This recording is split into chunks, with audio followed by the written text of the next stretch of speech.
자, 강의 시작하겠습니다.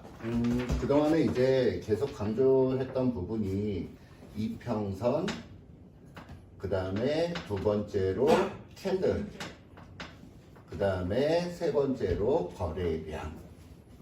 자, 이 부분을 계속적으로 좀 강조했었던 부분인데, 자, 이제부터는 지난 시간까지는 전부 가장 기초적인 그런 부분을 좀 공부했다면, 이제부터는 슬슬 실전에 적용할 수 있는 부분들에 대해서 좀 설명을 좀 드릴 거예요. 자, 그러면 일단 먼저 오늘의 제목은 이평선에 대한 실전 매매 첫 번째. 자, 우리가 이동평균선을 볼 줄도 알아야 되겠지만 이동평균선을 제대로 그릴 줄도 알아야 돼요. 내가 이동평균선을 한번 그려봐야 이동평균선이 과연 어떻게 만들어지느냐, 어떻게 활용을 할 수 있느냐, 이 부분을 쉽게 좀 이해를 할 수 있기 때문에 오늘은 직접 이동평균선을 한번 그려보겠습니다. 그러니까 첫째 날, 둘째 날, 셋째 날, 넷째 날, 다섯째, 여섯째, 일곱, 여덟, 아홉, 열 번째. 자, 그러면 가격을 여기에다가 설정을 할 때 첫날은 100원, 둘째 날은 200원, 300원, 400원, 그 다음에 800원.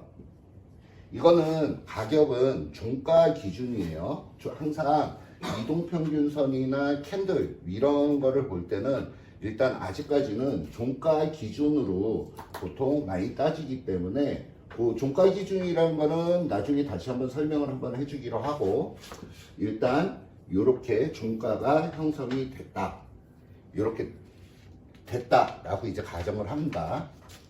자, 그러면 우리가 이동평균선을 먼저 3이평선을 먼저 한번 만들어 볼 거고, 그 다음에 두 번째는 5이평을 만들어 볼 거예요.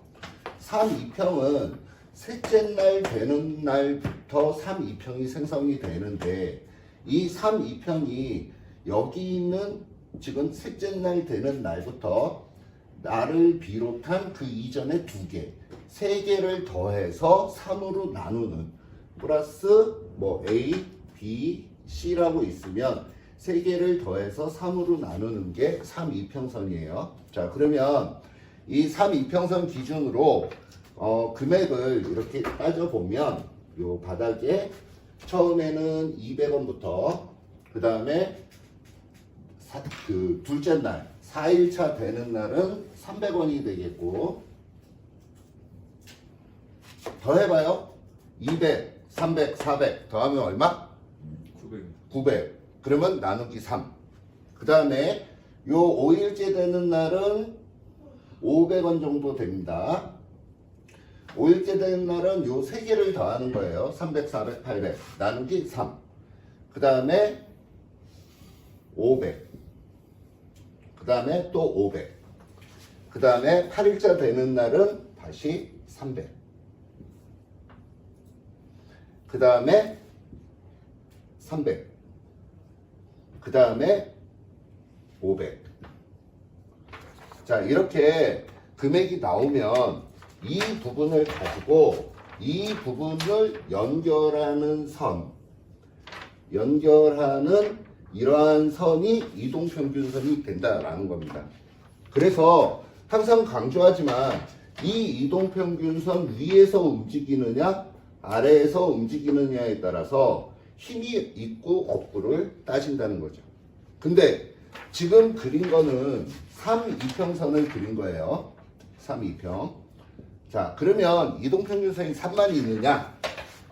5개를 따져서 5이평을 또 한번 만들어 볼 거예요. 그러면 5이평은 5개를 더해야 되니까 이 5개부터 시작을 하겠죠.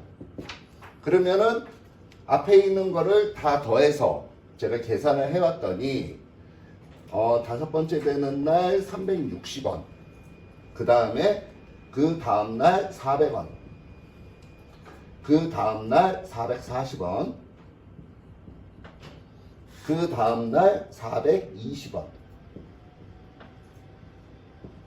그리고 그 다음날 400원.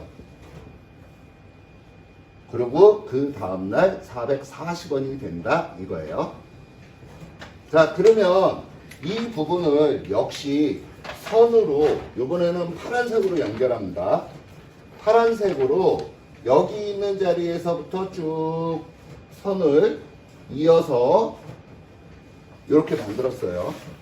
자, 그러면 이 부분은 O2평이 돼요.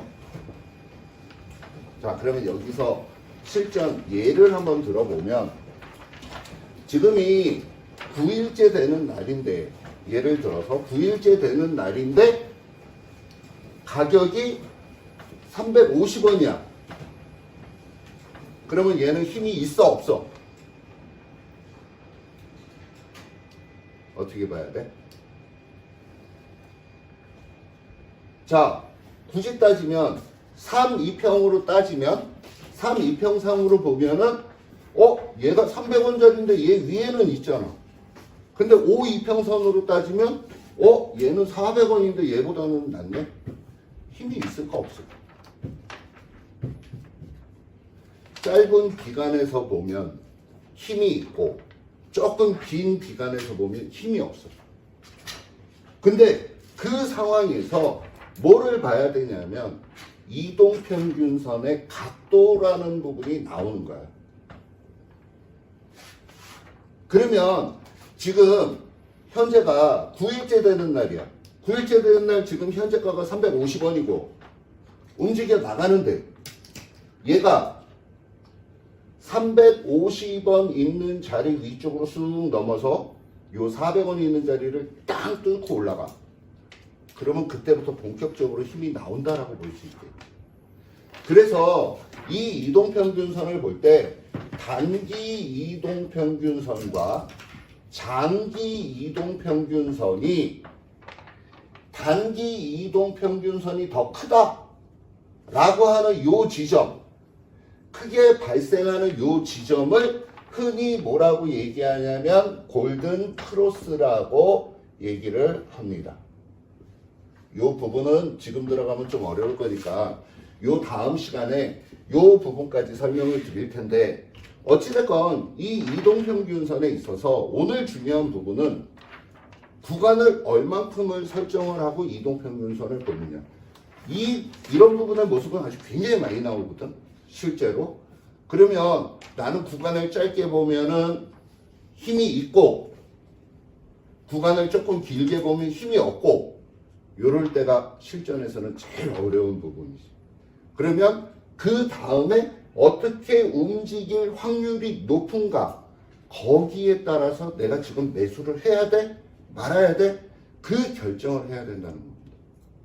그래서 이동평균선이라는 부분이 각각의, 내가 오늘 1 예로 3, 5 이렇게 얘기를 했지만 실질적으로 제가 보는 2평은 5, 15, 50, 202평을 보는데, 이 부분을 가지고 요 다음 시간에 좀 더 좀 집중적으로 실전에 쓸 수 있는 방법들을 설명을 드리도록 하겠습니다. 오늘 강의 끝. la la la la la la la la